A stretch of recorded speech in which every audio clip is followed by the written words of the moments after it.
सलीमपुर गांव के Hariom banquet hall में पिछड़ा क्रांति मोर्चा की एक आवश्यक बैठक रखी गई और कैंसर क्योर सेंटर और भाजपा नेता देवेंद्र कश्यप के सहयोग से निःशुल्क कैंसर कैंप लगाया गया, जिसमें एमबीबीएस डॉक्टर गौरव शर्मा ने सैकड़ों मरीजों को देखकर उपचार किया।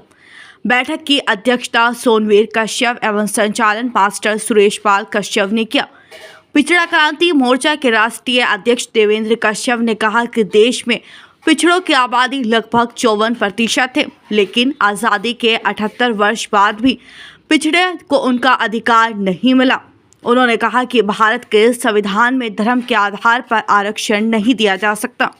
उत्तर प्रदेश में 89 जाति पिछड़े वर्ग में है। समाजवादी पार्टी की तुष्टीकरण के कारण 24 मुस्लिम जातियों को उत्तर प्रदेश में पिछड़े वर्ग में रखा गया। देवेंद्र कश्यप ने कहा कि पिछड़ा क्रांति मोर्चा के बैनर पर पिछड़े वर्ग के संवैधानिक आरक्षण को बचाना और मुस्लिम समाज की जातियों को असंवैधानिक तरीके से पिछड़ा वर्ग से बाहर करने के लिए 4 अक्टूबर 2024 से हस्ताक्षर अभियान चलाया जाएगा। आज एक कार्यकर्ताओं की पिछड़ा क्रांति मोर्चा की एक मीटिंग बुलाई गई है और मीटिंग इसलिए बुलाई गई है कि जो देश में पिछड़ों के लिए आज़ादी के बाद से 52% आबादी का हिस्सा था और जो उनको मंडल कमीशन के बाद आरक्षण मिला था, उसमें कांग्रेस की तुष्टीकरण की नीति के कारण मुसलमान समाज को पिछड़ी जाति में रखा गया कांग्रेस के द्वारा और समाजवादी पार्टी के द्वारा। अभी हम उत्तर प्रदेश की बात करें तो उत्तर प्रदेश में 79 जातियों में से 24 जाति मुसलमान समाज की पिछड़े जाति में रखी गई, जबकि हमारे देश का संविधान कहता है कि धर्म के आधार पर आरक्षण नहीं दिया जा सकता, धर्म के आधार पर किसी के साथ भेदभाव नहीं किया जा सकता। और कांग्रेस बार बार कह रही है कि भारतीय जनता पार्टी संविधान खत्म कर रही है। असली संविधान का नुकसान और संविधान खत्म करने का काम तो कांग्रेस ने किया।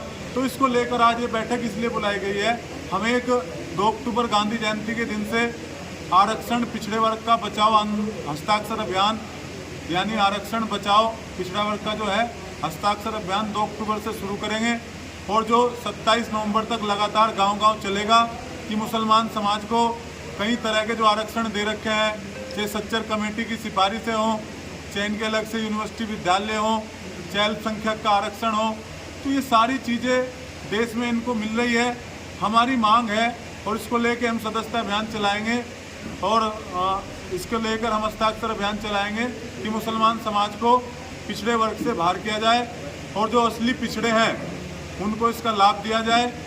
और 27 नवंबर को जिला मुजफ्फरनगर में 10-20 हज़ार लोगों के साथ एक सभा की जाएगी और उसके बाद जो हस्ताक्षर इकट्ठा होंगे उसको पैदल मार्च के रूप में डीएम साहब के यहाँ आकर राष्ट्रपति महोदया को भेजे जाएंगे कि इस देश को धर्म के आधार पर जो बांटा गया पिछली सरकारों के द्वारा, चाहे वो कांग्रेस रही हो चाहे वो सपा रही हो, अब हम मांग करेंगे इस माध्यम से कि इनको ओबीसी की सूची से बाहर किया जाए और जो असली ओबीसी हैं, जो इस देश के ओबीसी हैं, उनको उनका हिस्सा मिले।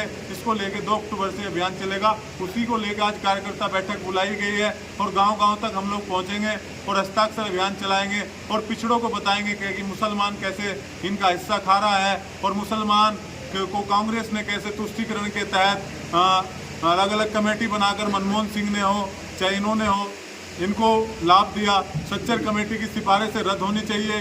सच्चर कमेटी की सिफारिशें अल्पसंख्यक के लिए नहीं, केवल मुसलमान के लिए कांग्रेस पार्टी ने की थी। तो इसको लेकर हम लोगों को जाकर बताएंगे।